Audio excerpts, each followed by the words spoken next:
الحمد لله والصلاة والسلام على رسول الله. اما بعد، از ما سوال شده است که از حقیقت مهدی به ما معلومات بدهید. بارک الله فیکم. بله، در مسئله مهدی یک چند مذهب وجود دارد.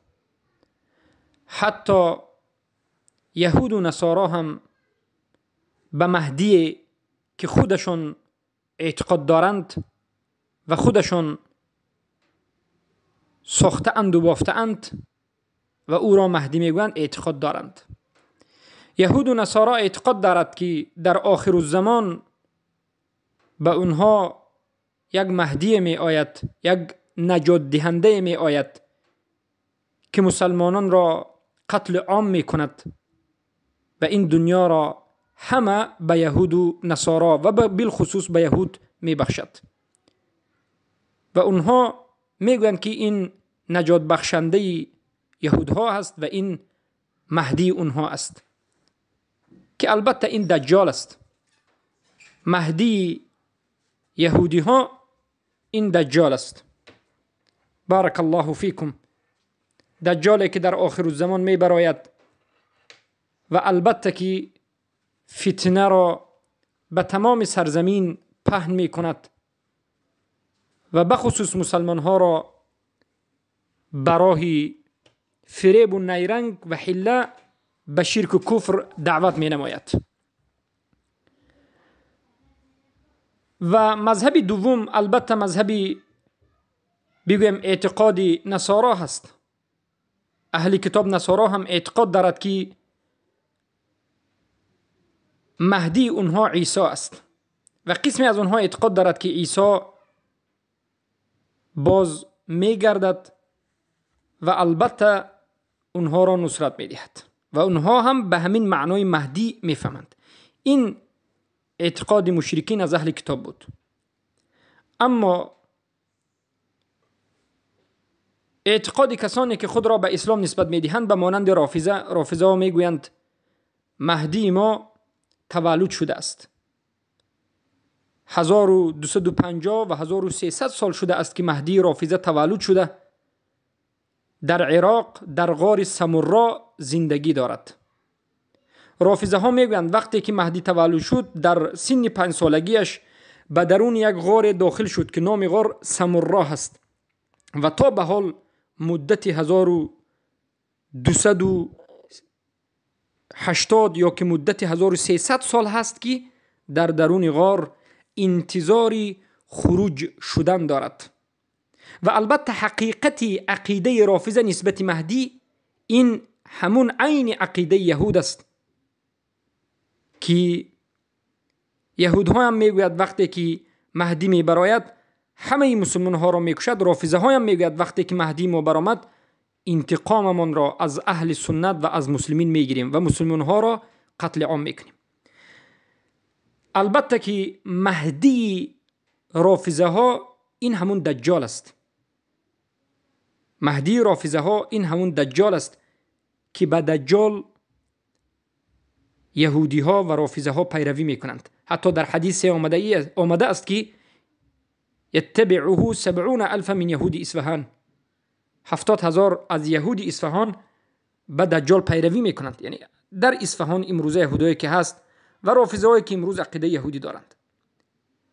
پس مهدی رافضه ها این دجال است.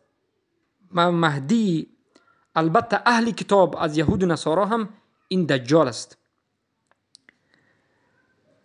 و عده از علما میگویند که البته علمای اهل سنت هم هستند که اصلا مهدی وجود ندارد. میگن که اصلا مهدی وجود ندارد و تمام روایت هایی که در مسئله مهدی آمده است، در موضوع مهدی آمده است، ضعیف است. میگند اهل سنت و الجماعت میگویند فرقه حق، فرقه ناجیه، منصوره، اهل توحید میگویند که مهدی حق است و در آخر الزمان از امت رسول اکرم صلی الله علیه و سلم در قرب قیامت، در زمانی که نزدیک به قیامت است، از امت رسول اکرم صلی الله علیه و سلم از اهل خانواده پیامبر صلی الله علیه و سلم، از نبیرگان پیامبر صلی الله علیه و سلم یک مرد به نام محمد بیرون می شود و این مرد از مدینه است. و البته در مسئله از مدینه بودنش بعضی از علما سخن کردند. البته بعضی از علما این روایت رو ضعیف کردند. میگند اساس این است که از اهل بیت رسول الله صلی الله علیه و سلم است، از اهل سنت و الجماعت است، از اهل توحید است. این مرد لقب میگیرد مهدی و این مرد مثل دیگر انسان ها است. از مادر تولد می شود، از مادر و پدر به دنیا می آید، غذا می خورد. به این مرد هیچ وحی از جانب الله نمی آید. مهدی این پیامبر رسول نیست. مهدی کسی است که مثل دیگر انسان ها انسان است. به مهدی ملائکه نمی آید، به مهدی وحی نمی آید. دین مهدی همین اسلام است.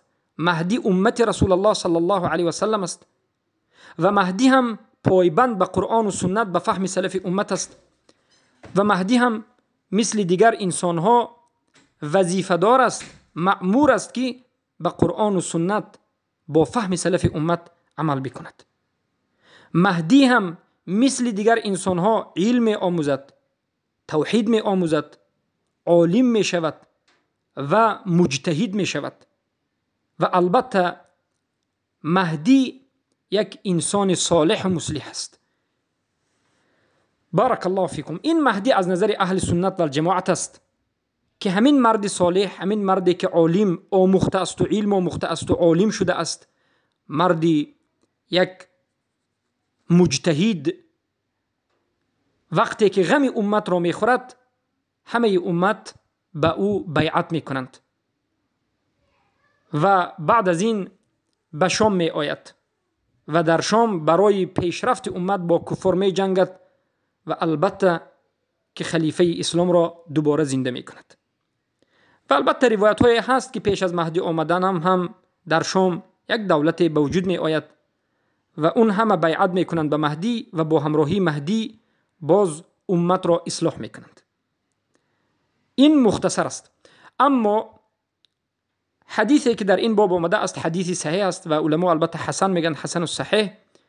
در سنن آمده است که رسول اکرم صلی الله علیه و سلم میگویند یخرج من امتی رجل یواطی اسمه اسمی. از امتی من یک مرد بیرون می شود، می براید برای اصلاح امت که نامش مثل نام من است. یعنی نام مهدی چی است؟ محمد است. البته بعضی روایت هست که در دوامش میگن که نام پدری مهدی مثل نام پدری من است. البته این روایت این زیادتیش منکر است، هیچ صحیح نیست، البته منکر است و نام پدری مهدی را یگان روایت صحیح اثبات نکرده است. و حدیث دیگری آمده است که پیامبر صلی الله علیه و سلم میگن سیصلح الله، یا که در روایت آمده است که یخرج حین یملأ الارض ظلما و جورا. مهدی بیرون می شود همان وقتی که زمین پر از ظلم و جور شده است، همه جا را ظلم و جور فرا گرفته. در همین وقت مهدی بیرون می شود و چیکار می کند؟ یملأ الارض عدلا و قسطا. زمین را پر از عدل و قسط می کند، یعنی شریعت اسلام را، قرآن و سنت را تطبیق می کند، حکم الله و رسول را تطبیق می کند، خلیفه اسلام را زنده می کند. با همین سبب زمین را پر از عدل و پر از قسط می کند. بارک الله فیکم. مهدی یگان معجزه ندارد. مهدی خیلی که گفتیم یک انسان از اهل سنت و الجماعت، پیروی قرآن و سنت با فهم سلف امت، از اهل پیامبر، از اهل خانواده پیامبر که نامش محمد است می باشد. و در روایت دیگر سوم روایت آمده است که سیصلح الله سیصلح فی لیله، یعنی الله مهدی را در یک شب اصلاح می کند. البته اولا در روایت این روایت حدیثی که گفتیم در یک شب مهدی را الله اصلاح می کند، بعضی از علما سخن کرده و این روایت را ضعیف کردند و در حالت صحیح بودن هم شیخ سلیمان العلوان میگویند که حفظه الله، یعنی الله این انسان را در یک شب فکر اصلاح کردن امت را میدهد. یعنی این انسان در یک شب عالم می شود، در یک شب یعنی خوب می شود. این چنین عقیده نه، این عقیده صوفی است. بلکه این انسان از خردیش تعلیم می گیرد، این انسان چندین سالها علم می آموزد، اما در یکی از شبها الله به فکر و اندیشه همین مهدی می اندازد که باید این مرد به کمک امت برخیزد، برای عزت امت حرکت کند. در یک شب به فکرش همین می آید، پگاهی روزی می خیزد برای اصلاح امت، برای عزت امت، برای کمک امت حرکت می کند. البته علما می گویند، علمای محدثین می گویند همه روایت هایی که در اون روایت آمده است که مهدی بیعت کرده می شود در بین رکن و در بین بگویم مقام، در بین رکن و در بین مقام، این روایت ها همه اش ضعیف است. شاید به مهدی بیعت کنند، در مکه شاید بیعت کنند، اما روایت هایی که خاص یک مکان معین رو ذکر کرده میگوید که در بین رکن و مقامی که در بیت الله الحرام، در مسجد حرام مکه وجود دارد، در اونجا بیعت کرده می شود، این روایت ها همه ضعیف است، همه ضعیف است و منکر است. و علمای محدثین میگویند همه روایت هایی که در اون آمده است که حضرت عیسی علیه السلام با مهدی وامی خورند و یا که بگیم در پشت مهدی، این اساسش همین است. همه روایت هایی که آمده است که عیسی علیه السلام در پشت مهدی نماز میخوانند و به مهدی اقتدا میکنند، این روایت ها همه منکر است. بله، عیسی علیه السلام اقتدا میکنند به یک مرد از امت رسول الله، اما به پشت مهدی اقتدا کردن روایت صحیح نه آمده است. ممکن حضرت مهدی با عیسی وا میخورند، حضرت عیسی با مهدی وا میخورند، ممکن وا میخورند و ممکن نه. در این مسئله یگان حجت نه آمده است. اما اون روایت آمده است که مهدی به شام نازل میشوند و به یکی از امام ها اقتدا میکنند، در اینجا این امام مهدی بودنش روایت نیست، بلکه این امام یکی از مردهای صالح امتی پیامبر صلی الله علیه و سلم است. بله، البته این عقیده اهل سنت و الجماعت نسبت مهدی است و بارک الله فیکم با همین فهمیده می شود که مهدی وجود دارد، این حق است، حدیث صحیح دلالت می کند. و البته بعضی از حدیث های منکری که بود ما به شما ذکر نمودیم و بارک الله فیکم به سبب این مرد یک خیری بزرگ به امت اسلام می آید. بارک الله فیکم.